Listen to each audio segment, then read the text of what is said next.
Assalamualaikum warahmatullahi wabarakatuh.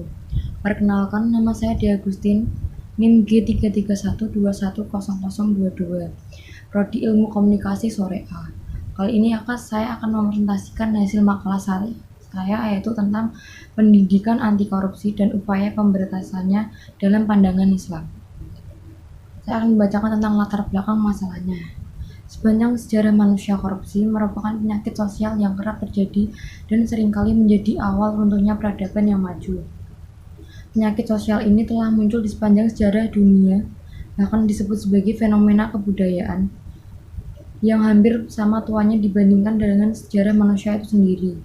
Diperkirakan korupsi muncul sejak manusia mengenal sistem hidup bersama yang terorganisasi. Fakta sejarah tersebut dapat dilihat dari catatan-catatan sejarah yang diantaranya tersebar dalam kitab-kitab suci.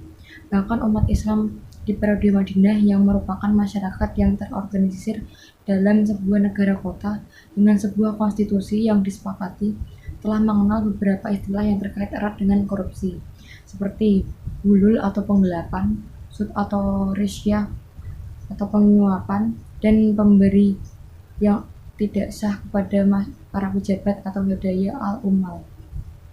Di Indonesia, korupsi dapat dilihat ketika VOC berkuasa di Indonesia. Praktik korupsi merupakan hal yang menjadi kebiasaan yang dilakukan para pejabat VOC di tanah air yang membuat perusahaan ini menderita kerugian dan lepasnya negara-negara jajahan Belanda saat itu. Kementerian Agama yang seharusnya mencerminkan kualitas spiritual pejabat yang bertugas sebagai terindikasi korupsi dalam proyek pengadaan Al-Quran, mestinya kementerian ini steril dari praktik korupsi karena terdiri dari kumpulan orang yang memiliki pemahaman keagamaan yang baik. Penegasan istilah. 1. Nilai-nilai pendidikan. Nilai-nilai pendidikan berasal dari kata nilai dan pendidikan. Pengertian masing-masing kata sebagai berikut. Dalam Kamus Besar Bahasa Indonesia Pusat Bahasa, nilai berarti sifat-sifat atau hal-hal yang penting atau berguna bagi kemanusiaan. Sesuatu yang menyempurnakan manusia sesuai dengan hakikatnya. B. Dalam UU nomor 20 tentang Sisdiknas bab 1 pasal 1 ayat 1 tahun 2003. Pendidikan adalah usaha sadar dan terencana untuk mewujudkan suasana belajar dan proses pembelajaran agar peserta didik secara aktif mengembangkan potensi dirinya untuk memiliki kekuatan spiritual keagamaan, pengendalian diri, kepribadian, kecerdasan, akal mulia, serta keterampilan yang diperlukan dirinya, masyarakat, bangsa, dan negara.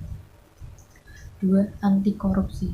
Korupsi merupakan penyelewengan atau penyalahgunaan uang negara atau perusahaan, organisasi, yayasan, dan sebagainya untuk kepentingan pribadi atau orang lain. 3. Al-Quran. Al-Quran adalah kalam atau firman Allah yang diturunkan kepada Muhammad SAW yang pembacaannya merupakan suatu ibadah.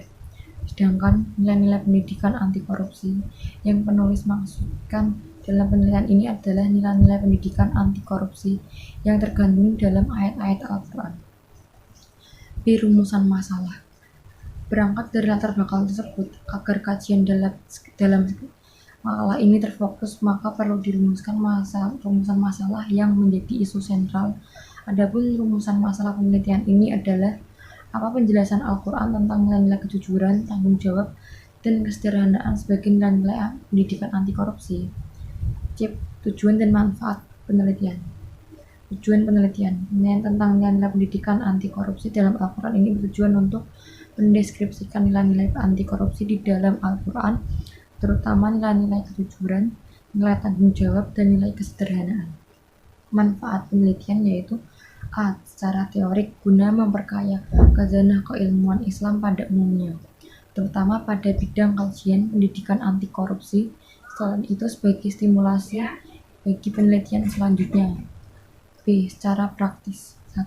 Memberikan paradigma yang benar kepada umat Islam tentang tindakan korupsi. 2. Memberikan kontribusi terhadap kurikulum pendidikan anti korupsi. D. Kajian pustaka. Sejauh pengamatan dan penelusuran penelitian ke berbagai literatur tentang nilai-nilai pendidikan anti korupsi, penelitian menemukan beberapa tulisan dan penelitian, namun penelitian belum menemukan penelitian tentang nilai-nilai pendidikan anti korupsi dalam Al-Quran.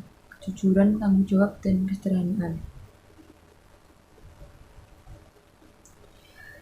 Metode penelitian. Metode penelitian pada dasarnya merupakan cara ilmiah untuk mendapatkan data dengan tujuan dan kegunaan tertentu. Satu jenis penelitian. Dalam penelitian ini, penulis akan menggunakan data kualitatif. Dua, sumber data. Sumber data dalam penulisan ini yaitu ayat-ayat Al-Quran yang membahas nilai-nilai kejujuran, tanggung jawab, kesederhanaan yang merupakan sumber dari data primer berupa buku-buku menunjang diantaranya A. Al-Mujam Al-Mufassar, Li Al-Fazil Al-Quran, B. Al-Hadis, C. Tafsir Ibnu Abbas, D. Sebab turunnya ayat Al-Quran karangan Jalaluddin As-Suyuti. Dengan metode 3, metode pengumpulan data. Dalam kegiatan penelitian, cara memperoleh data dikenal sebagai metode pengumpulan atau metode pengumpulan data. Dalam penulisan ini menggunakan metode dokumentasi, yaitu catatan peristiwa yang sudah berlalu yang berbentuk tulisan.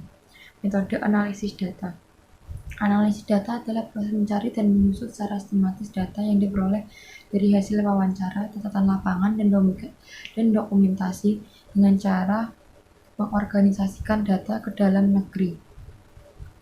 kategori, menjabarkan ke dalam unit-unit, melakukan sintesa, menyusun ke dalam pola, memilih mana yang penting dan yang akan dipelajari dan membuat akan membuat kesimpulan sehingga mudah dipahami oleh diri sendiri maupun orang lain. Prosedur dalam penelitian ini adalah untuk menghasilkan data deskriptif berupa tertulis. Setelah dilakukan analisis ini atau konten analisis, metode ini digunakan dilakukan terhadap makna-makna yang terkandung dalam keseluruhan ayat-ayat Al-Quran yang membahas nilai-nilai kejujuran, tanggung jawab, dan kesederhanaan. Sekian presentasi dari saya. Apabila ada kesalahan mohon dimaafkan. Wassalamualaikum warahmatullahi wabarakatuh.